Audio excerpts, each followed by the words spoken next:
Ministro da Educação, Milton Ribeiro, está preso aí por usar da sua influência para desvios de verbas de educação.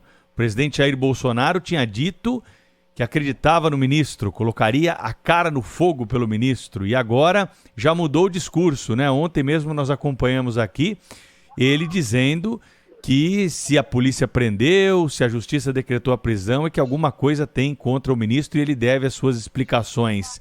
Qual é o prejuízo político dessa história toda na tua avaliação, hein, Schiller? Bom dia. Bom dia, Pedro. Bom dia, Sônia, Cláudio. Bom dia, Schiller. Olha, tudo bem. Olha, é uma situação delicada por uma razão muito simples, que o ministro Milton Ribeiro, ele goza da intimidade, especialmente da primeira-dama, Michele Bolsonaro, não é? E é muito ligado, obviamente, à base evangélica. Foi uma indicação vinda da base evangélica, uma participação grande na época do André Mendonça. Enfim, é uma situação delicada por isso. Quer dizer, então, eu imagino que dentro lá do Palácio da Alvorada, na conversa do presidente Bolsonaro com a esposa, ele dizia, ela dizia, eu boto a mão no fogo pelo pastor, né, pastor Milton Ribeiro, que tem uma trajetória na área da educação confessional, que é um pastor, enfim, que é da confiança total da primeira-dama. Então, a minha impressão é que, nesse momento, assim, acho que ontem a conversa, talvez em casa, ela não tenha sido das melhores, né? Dizer, você não botar a mão no fogo pelo pastor, como é que é agora? Não há, até agora, pelo que a gente viu nesse caso todo, não há nenhuma acusação direta contra o Milton Ribeiro de malversação pessoal, que ele tenha. Existe essa desconfiança, essa transação aí de 50 mil reais, que foi depositado na conta da esposa do Milton Ribeiro, da ex-esposa, não ficou bem claro, em função de uma transação comercial envolvendo um automóvel, né? Mas tudo está no plano das suspeitas. A gente toma muito cuidado aqui, eu acho, na Band, no jornal, quer dizer, de não fazer ilações, né? Ilações são muito perigosas. Vamos lembrar, a gente passou meses discutindo lá a CPI da Covid, todo mundo falando do caso Covaxin, a corrupção no caso Covaxin, depois tinha aquele $1 no caso da AstraZeneca, tirava milhões, centenas de milhões de dólares de propina e tal. Depois a Polícia Federal investigou e verificou que não havia corrupção. O caso foi arquivado pela ministra Rosa Weber no Supremo, né? Eu me lembro que a gente conversou várias vezes aqui, na época saiu uma pesquisa até, de 57% das pessoas confiavam, acreditavam que tinha corrupção no caso da Covaxin. Apenas um exemplo. Então a gente tem que tomar, acho que, bom jornalismo, um cuidado com isso. Quer dizer, o que a gente conhece desses fatos é ainda de meses atrás, né? Os pastores, de maneira completamente inadequada, fazendo lobby no Ministério da Educação, na época a gente comentou aqui, o que faziam pastores fazendo lobby para o FNDE? FNDE, o Fundo Nacional de Desenvolvimento da Educação, é um fundo técnico, quer dizer, prefeitos de todo o Brasil, 5.500 prefeitos, governadores, secretários de educação podem apresentar projetos para melhorias escolares aos mais diversos, compra de materiais, construção de escolas, construção de biblioteca, quadras esportivas, enfim, projetos na área da educação. Eu até vou dizer para vocês que eu acho errado essa centralização de recursos, porque gera espaço exatamente para a captura política. Porque se a educação básica é gerenciada pelos estados e municípios, porque Cargas d'Água tem um fundo em Brasília para o qual você tem que mandar um projeto, leva meses para ser aprovado, nessa tramitação toda, obviamente, cria um espaço político para lobistas irem lá pressionarem técnicos, pressionarem dirigentes, pressionarem o próprio ministro. Quando o ministro dizia, o ex-ministro Milton Ribeiro diz, olha, eu não tenho nenhuma influência nos projetos do FNDE. Bom, se ele não tem nenhuma influência nos projetos do FNDE, o que faziam aqueles pastores lá, levando o ministro para eventos, produzindo lobbies mais Schiller, diversos. isso é muito importante que você falou, porque é justamente o que a gente discutia ontem aqui no Jornal Gente. Eles falam de tudo, agem como políticos, mas não agem como educadores. E já tem muito tempo, tem quase 4 anos no governo. O que é o Ministério da Educação hoje para o Brasil? Olha, essa é a grande questão, viu, Sônia, porque me conhece, tem muita dificuldade de fazer julgamentos subjetivos, mas cá entre nós, né? Foram vários ministros, você não tem nenhum projeto relevante, o único projeto relevante que eu vejo ali, não é relevante propriamente, mas tem alguma característica, são as escolas cívico-militares, não é? Mas cá entre nós é muito pouco para o Ministério, baixa interlocução com a Secretaria de Educação, baixa resposta para a questão do Covid na educação. A gente fez, inclusive, um fórum da Bandeirantes para discutir isso. Esse foi um ponto de pauta, né? Quer dizer, é reconhecido que houve inação do processo todo. Então, não é nenhuma inovação. Olha, eu trabalho com educação há muitos anos, nenhuma inovação o Ministério da Educação propôs para o país. Então, e aí vem esses lobbies, quer dizer, a educação brasileira é laica desde a República, desde a proclamação da República. Se a educação brasileira é completamente laica, o que fazem pastores? Não é? O que faz a cara do ministro nas Bíblias, que eram distribuídas em eventos religiosos? Então, tudo errado, tudo errado. Agora, esta é uma questão, durante muito tempo a gente vai avaliar ainda. A outra é a questão criminal. E aí entra um ponto que eu queria tocar aqui, deixar para os nossos ouvintes refletirem. Pedro, nosso jurista aqui, pode me ajudar um pouco, que é o tema da prisão preventiva, né? A pergunta é, o fato novo de ontem houve uma prisão preventiva. Cabia, nesse caso, uma prisão preventiva ou não? Acho que o bom jornalismo precisa perguntar isso, e a gente tem que acompanhar isso. Porque a prisão preventiva, ela supõe o quê?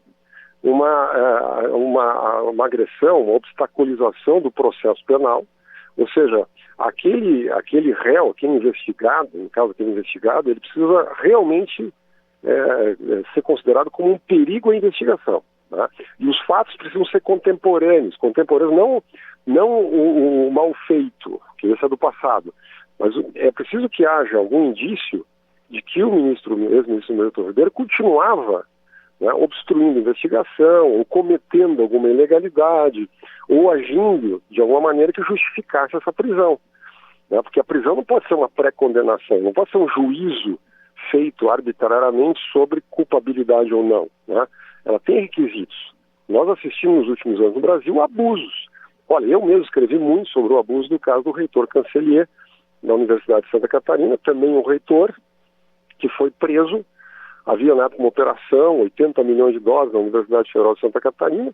Ele ficou alguns dias na cadeia, destruiu a imagem dele, destruiu completamente a vida dele. Ele se suicidou, se atirou lá do último andar de um shopping center em Florianópolis, né? Porque quando você prende uma pessoa, você destrói inteiramente a carreira, a respeitabilidade, a reputação dessa pessoa. Então, é uma Schiller, em compensação, prévia. O procurador que bateu na procuradora, né, daquela forma violenta, ele foi liberado porque não houve flagrante. Isso é um absurdo completo, quer dizer, não vão flagrante, Sim. mas tem vídeo, tem exatamente, para você ver os pesos e as medidas, né, exatamente o que você está falando. Exatamente. Esse é um caso muito revoltante, por motivo banal, um motivo um absurdo completo, não tem nem palavras para dizer, Sônia. Agora, quando você vê um caso como esse, né, eu acho que uma coisa é você ter investigação, agora é preciso saber quais foram os fatos. Eu tenho muita curiosidade, eu acho que nós temos que acompanhar aqui o desenvolvimento desse caso. Eu conversei com advogados ontem, a maioria me disse o seguinte, olha, são frágeis as razões para essa prisão preventiva.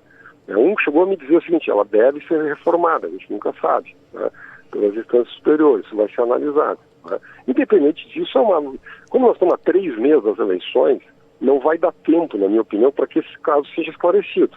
Então nós vamos passar toda a campanha eleitoral com essa suspeita. E boa parte da retórica do governo fica enfraquecida, né? Porque o tema corrupção, obviamente, pesava mais para o lado do Lula, em função de todos os escândalos aí dos governos anteriores. Agora tem um problema para o governo Bolsonaro. Então esse é o impacto político real. Se sair a CPI no Congresso, né, a gente não tem a notícia ainda de hoje exatamente como é que vai acontecer esse processo, né, seria uma CPI completamente eleitoral, bombástica, né, e seria terrível para o governo. Então é um momento difícil, eu diria, nesse momento aí para a campanha Bolsonaro. Agora, Schiller, sobre o MEC, né, o que a gente observa é que o Ministério da Educação não tem muito a fazer, além de administrar os recursos lá do FNDE, né, do Fundo Nacional de Desenvolvimento da Educação. O Ministério da Educação virou, no máximo, um Ministério das Universidades, digamos assim, né, porque não mexe mais com educação básica, com o ensino médio, só cuida mesmo de universidades, e mesmo assim cuida entre aspas, porque as universidades são autônomas, os reitores costumam, sobretudo no governo Bolsonaro, Bolsonaro a dar uma solene banana para o MEC, só quer mesmo os recursos federais, etc. E aí os caras acabam fazendo a festa no que resta ao MEC, que é a distribuição de dinheiro, e aliás de muito dinheiro, né? O orçamento do FNDE é gigantesco, muito concentrado, como você disse. Eu acho que esse é um problema que tem que ser... Mas assim, desconcentrando o poder financeiro, digamos assim, né, ou de financiamento do FNDE, aí o MEC vai ser extinto. Qual é o governo que vai ter coragem de extinguir um Ministério da Educação, né? Exatamente, Cláudio, eu concordo contigo. As universidades, hoje elas são autarquias federais com grande autonomia. Como os reitores são eleitos, e obviamente boa parte é de oposição ao governo, então não tem conexão, você não vê, por exemplo, reunião do ministro com os reitores, você não vê um planejamento estruturado, né? Você não vê reunião do ministro com o secretário de educação para fazer um planejamento. Durante a pandemia a gente não viu isso.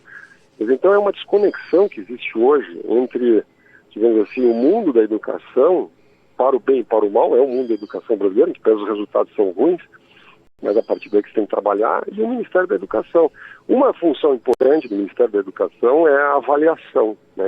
Agora, a avaliação educacional brasileira, no sistema do IDEB, enfim, todos os indicadores, a Prova Brasil, que é usado. Mas em grande... Exatamente, o Enem, o ENAD, quer dizer, os sistemas de avaliação que existem no país. Quer dizer, mas cá entre nós, isso não é um problema político, aliás, é um problema técnico, né? Você tem a Fundação Anísio Teixeira, o Instituto Anísio Teixeira, que faz isso, e, bom, não precisa de um órgão político, etc. Assim, isso vem da época do Getúlio Vargas ainda, uma longa tradição, onde o MEC realmente tinha essa importância. Hoje você tem escolas federais que são ligadas às universidades, portanto, também o MEC não administra diretamente. Você tem as escolas militares que são ligadas às Forças Armadas, e, portanto, o MEC também não administra diretamente. Então, realmente, eu concordo inteiramente contigo, o MEC ele tem um problema existencial hoje. E na minha visão, no governo Bolsonaro, cometeu um erro que vai ficar na história do Brasil, que foi aquela aprovação do Fundeb. A gente acompanhou aqui, se criou uma estatização do sistema educacional brasileiro, quase um monopólio estatal. Então o Brasil está de costas para o mundo, para a experiência que a gente vem fazendo no mundo inteiro, as charter schools nos Estados Unidos, sistema de parceria público-privada. As pessoas não percebem, né? Mas o Brasil avançou na área de saneamento, parceria público-privada. Na área de infraestrutura, estradas, portos, aeroportos, parceria público-privada. Na área de saúde, as OS, parceria público-privada. Só na educação a gente não avança nada, como se a educação fosse uma maravilha no Brasil.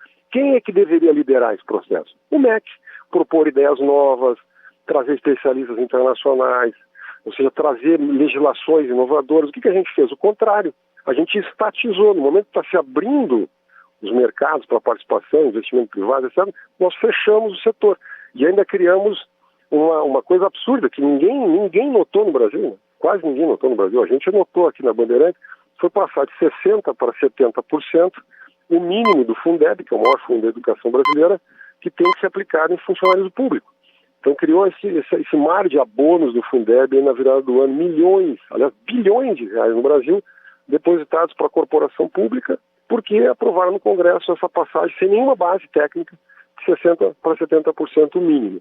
Então isso por quê? Inação do MEC, só isso, é a única palavra que eu vejo, né?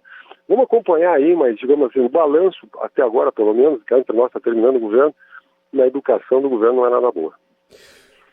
Fernando Schiller conosco aqui no Jornal Gente da Rádio Bandeirantes, trazendo as suas impressões aí sobre esse caso do ex-ministro da Educação, Milton Ribeiro, que vai passar por audiência de custódia hoje. E nós vamos acompanhar esse assunto ao longo do dia aqui na Rádio Bandeirantes. Valeu, Schiller. Bom dia para você. Até a próxima. Grande abraço. Na sequência, no Jornal Gente da Rádio Bandeirantes, vamos falar sobre o caso da procuradora que apanhou do colega em registro no Vale do Ribeira. Rede Bandeirantes de Rádio.